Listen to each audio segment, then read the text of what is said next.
Espera aí, doutor.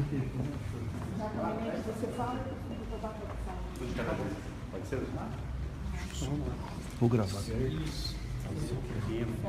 Só que aí o sol tá bem na frente ali do rosto. Tudo bem? Pode Aí, ir? maravilha. Maravilha, maravilha. Doutor, como é que a defesa avalia a audiência de hoje?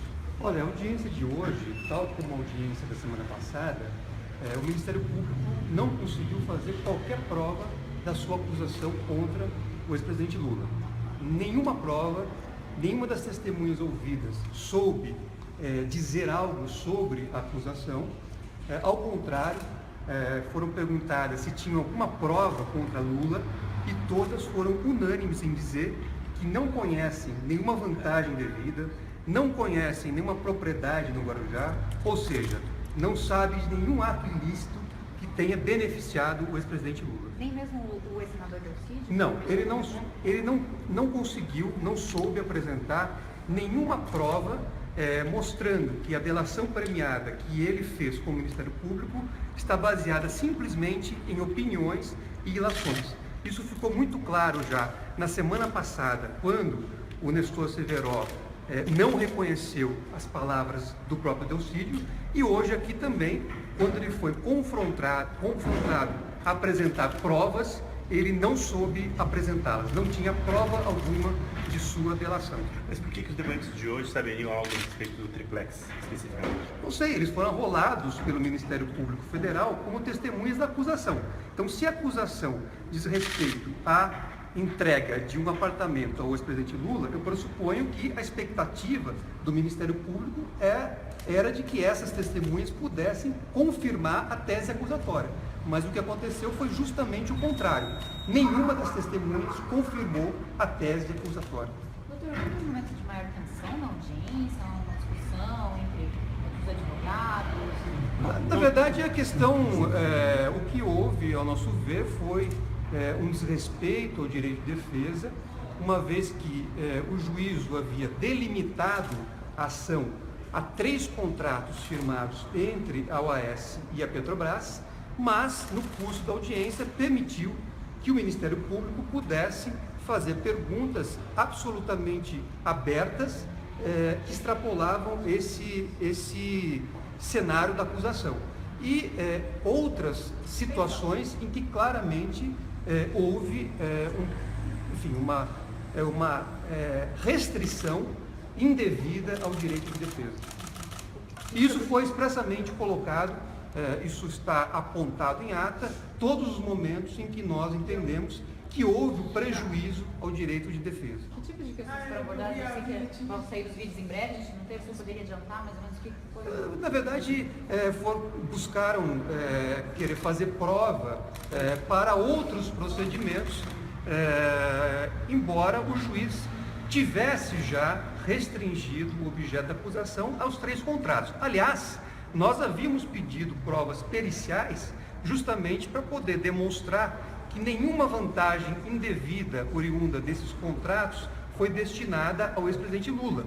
E essas provas foram indeferidas, sob o fundamento de que a ação é restrita a esses 3 contratos. Então, acho que não deveriam ter sido indeferidas essas provas e, de qualquer forma, houve a restrição para a defesa de poder fazer provas em relação àquilo que foi apresentado. Mas eu saio bastante satisfeito da audiência por verificar que realmente nenhuma das testemunhas da acusação puderam ou pôde reforçar ou corroborar a tese acusatória.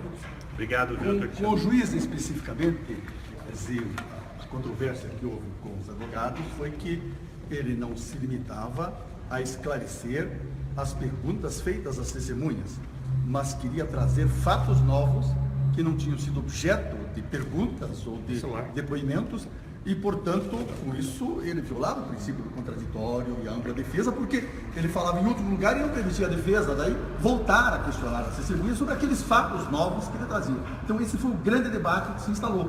Nós, como vocês sabem, estamos aqui com um processo que é, na verdade, um processo político sobre a forma aparente de um processo criminal. E conhecemos toda a motivação política que existe por detrás disso. Qual é? Evidentemente, desde o princípio, é a condenação do presidente Lula. Quer dizer, estamos trabalhando aqui com o que o juiz chama de contexto probatório, e cada questão que levantávamos, ele dizia, não, é o contexto probatório, e achamos que o presidente Lula pode, afinal, vir a ser condenado pelo contexto probatório. O resumo da ópera é o seguinte: numa escala de 0 a 10, a prova incriminadora foi 0. Todas as testemunhas disseram que jamais trataram com o presidente Lula sobre este assunto do apartamento do Guarujá. Mesmo Delcídio Amaral foi explícito ao mencionar que jamais tratou com o presidente Lula deste tema. Portanto, a prova incriminatória foi 0, simplesmente. Esse é o resumo. Mas ele disse que sabia da história do triplex, enfim, ele mencionou essas conversas. Com muito boa vontade, para você, eu posso responder que ele disse que soube através de ouvir dizer pela imprensa, como nós todos. Doutor, em que momento houve, no qual o senhor protagonizou alguma discussão com o juiz, a gente conseguiu apurar que teria havido essa discussão? Bem, olha, o problema, como disse o Cirilo aqui, o juiz quer perguntar por último e ele vai fazendo uma varredura nos depoimentos para digamos assim, os episódios que favorecem a defesa. Ele vem e repergunta em cima desses episódios, né, com um viés de, digamos assim, confirmar a tese da acusação. Então, nós nos opusemos a isso, nós nos insurgimos contra isso. Quem fala, por último, é sempre a defesa. Não é assim na imprensa? Não tem o outro lado? Depois de uma acusação, não se ouve o acusado? Foi isso exatamente que nós pedimos, mas não nos foi concedido, porque aqui a acusação tem sempre a última palavra. E por que o juiz quer condenar o ex-presidente Lula? Recomendo a você que pergunte para ele, daqui a pouco ele sai aí. Obrigado.